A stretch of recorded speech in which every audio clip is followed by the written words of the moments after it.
Hoy celebramos la solemnidad de dos personajes extraordinarios. Sobre Pedro, Jesús ha edificado su iglesia.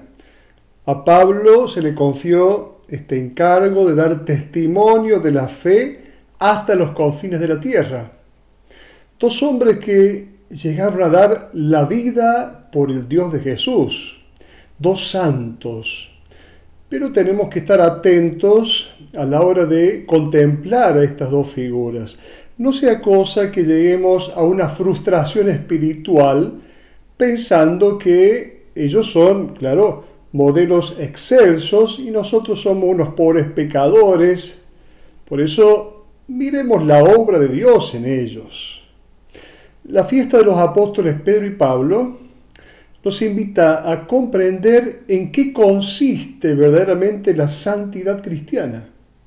Muchas veces, lamentablemente, la confundimos con la realización de la propia perfección moral viviendo las virtudes naturales.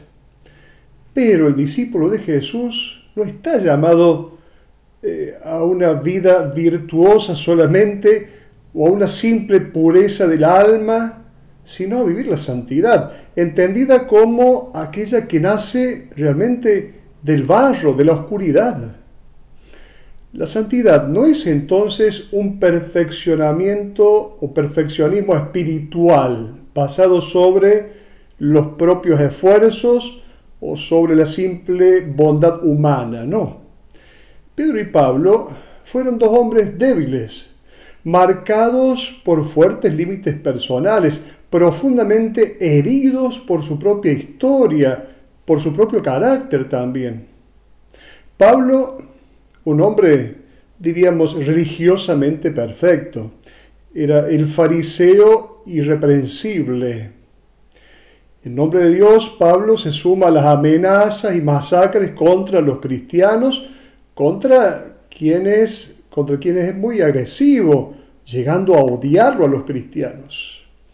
Lo relata el capítulo 8 del libro de los Hechos, cuando dice que Saulo buscaba la manera de destruir a la iglesia. Entraba en la casa de los cristianos y luego los mandaba a la cárcel. Era un hombre ligado a la religión de sus padres que sintió el deber de perseguir esta nueva doctrina y a sus seguidores.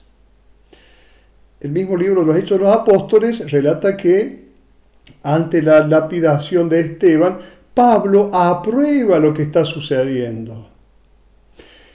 Después de su iluminación, vamos a decir iluminación para decirlo propiamente y no conversión, Pablo va a continuar, diríamos, su carácter difícil, es intransigente, es duro. En el libro de los Hechos se narra cómo Pablo va a acusar a Pedro en presencia de todos, diciéndole hipócrita a Pedro. Fue una muy dura acusación contra el primero de los apóstoles. Pedro tiene que aguantarse, diríamos, esta acusación de Pablo. Pero ante esta actitud de Pedro, que distorsionaba el Evangelio, Pablo no puede aceptarlo, no pudo aceptar esta actitud de Pedro. Y también rompe relaciones con Bernabé, un hombre de Dios, Bernabé, que hizo todo lo posible para introducirlo a Pablo en la iglesia naciente, constituida por cristianos que estaban llenos de miedo y que se preguntaban, pero ¿cómo Pablo puede ser ahora un discípulo de Cristo si era un perseguidor de la iglesia?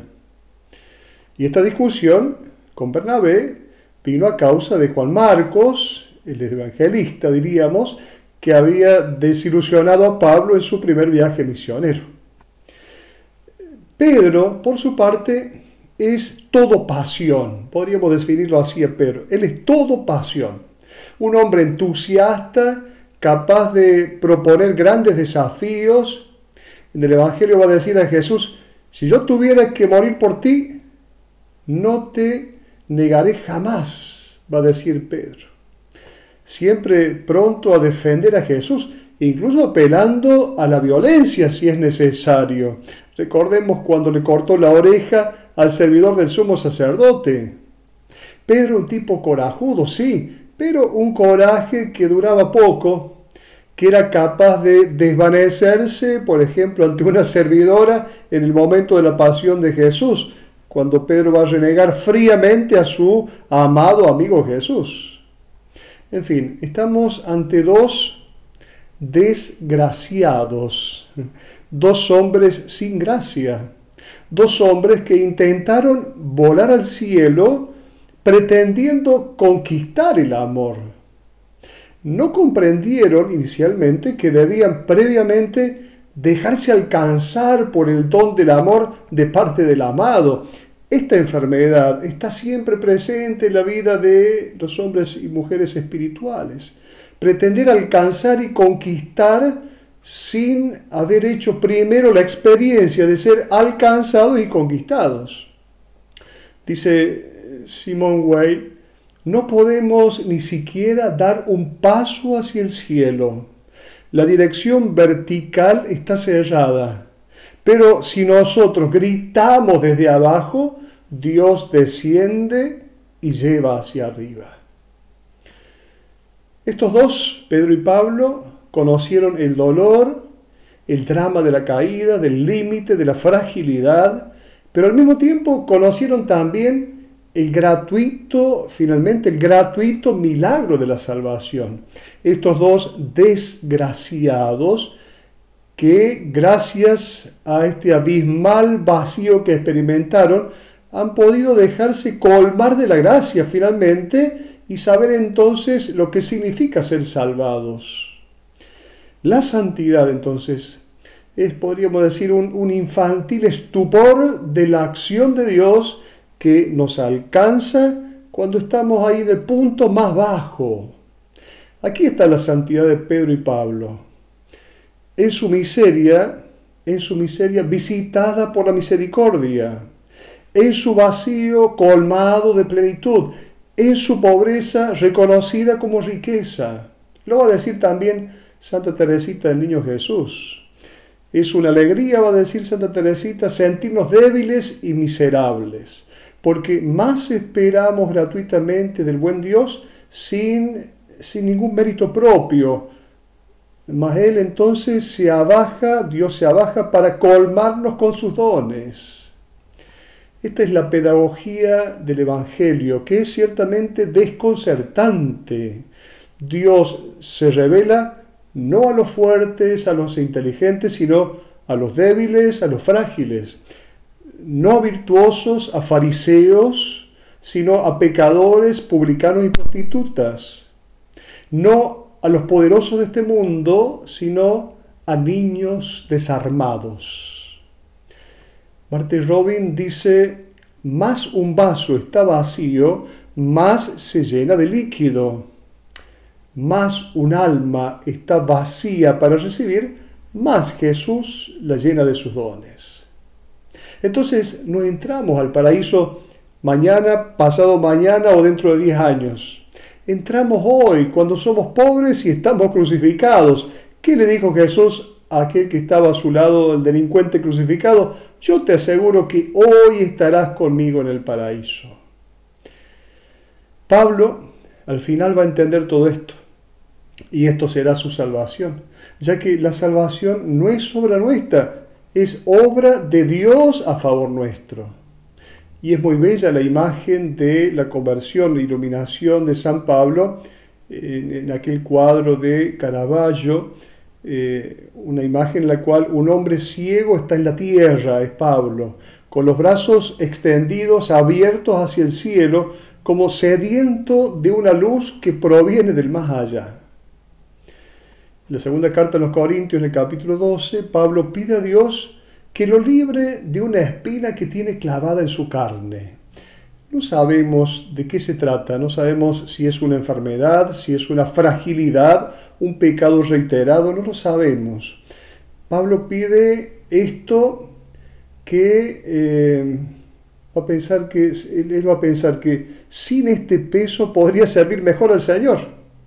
Pero es ahí cuando Dios interviene, arrancando, diríamos, cualquier raíz de especulación que tenga que ver con una espiritualidad netamente religiosa. ¿Qué le va a decir a Pablo? Te basta mi gracia. La fuerza se manifiesta plenamente en la debilidad.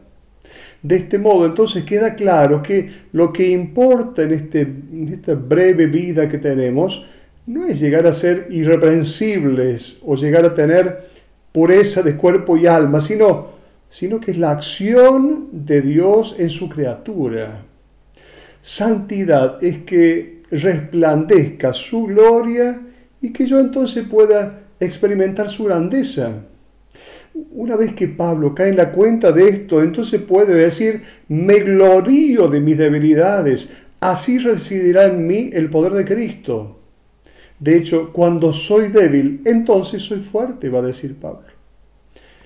Y a Pedro Jesús le dice: tú eres Pedro, tú eres la roca. Pero bien sabemos nosotros que solo Dios es la roca. Entonces, ¿por qué esta afirmación? Es que ahí donde se experimenta la debilidad, Dios puede revelarse como roca. Cuando hacemos la experiencia de nuestras muertes, de nuestros infiernos, se manifiesta Dios y en Jesús nos dice: las puertas del infierno no prevalecerán. Y así podremos ser hombres y mujeres alegres, porque la alegría cristiana es una tristeza superada. Y nuestra miseria, si es aceptada, llega a ser un espacio libre donde Dios puede aún seguir creando. Hasta la próxima.